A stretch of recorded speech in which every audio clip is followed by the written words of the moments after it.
உள்காயம்ன்றதால எங்களால இதுதான் நடந்துச்சுன்னு கான்பிடென்ட்டா ரிப்போர்ட் தர முடியாது. ஏன்னா ஒருத்தர் கீழே தள்ளினாலும் இதே மாதிரி தான் அடிவிடும், தானா விழுந்தாலும் இதே மாதிரி தான் காயமாகும்.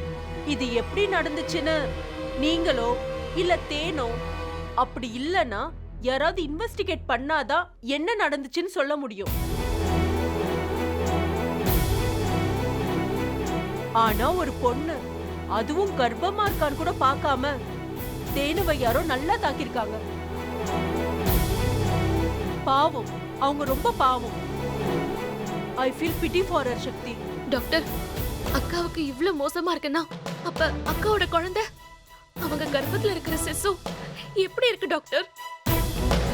அக்காவோட கஷ்டத்துக்கெல்லாம் மறந்தே அந்த குழந்தை தான். அதுக்காக மட்டும்தான் அவங்க உயிர் வாழ்றாங்க. அவங்க சந்தோஷமே அந்த குழந்தை தான் டாக்டர். எப்படி இருக்கு டாக்டர்? குழந்தை சேஃப் தானே டாக்டர்? பேபி நார்மலா இருக்கா? சொல்லுங்க டாக்டர். டாக்டர் சொல்லுங்க. மயக்கத்துல இருந்து அக்கா எழுந்தா அவங்களுக்கு என்னால பதில் சொல்ல முடியாது டாக்டர். நல்லா இருக்காங்கல்ல? சாரி சக்தி,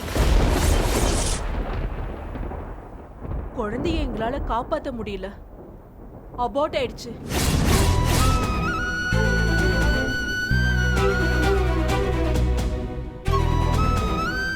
வரப்பவே குழந்தை வயிற்றுக்குள்ள களைஞ்சுதான் இருந்துச்சு. கொஞ்சம் பாசிபிலிட்டி இருந்திருந்தாலும் குழந்தைய நாங்க சேவ் பண்ணிருப்போம்.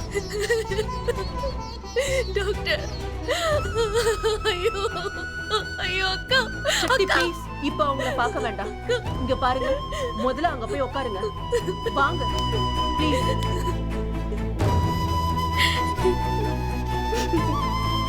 தேனு கண்ணு முழிச்சதும் நான் உங்களை கூப்பிடுறேன். ப்ளீஸ் உட்காருங்க.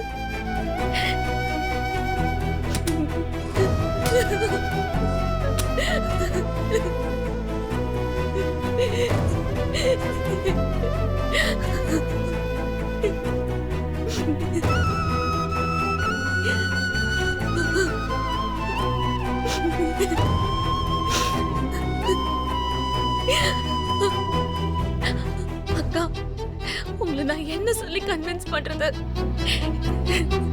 எனக்கு ஒண்ணும் தெரியலக்கா. சாரிக்கா.